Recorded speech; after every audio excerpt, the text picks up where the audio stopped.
Eu gastei grande parte da minha vida para aprender isso. Eu vou lhe passar em 1 minuto coisas que precisamos entender sobre a vida. Por mais que você confie em alguém, guarde coisas só para você.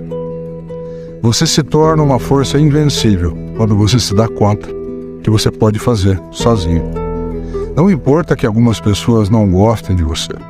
A maioria não gosta nem delas mesmas. Tudo que você planejar vai sair diferente. Por isso, esteja preparado para adaptar. Não se estresse com coisas que você não pode controlar. Por mais que as coisas aconteçam na sua vida, escolha sempre ser feliz. A tristeza nunca é uma opção. Cerque-se de pessoas certas, que têm as forças que faltam em você.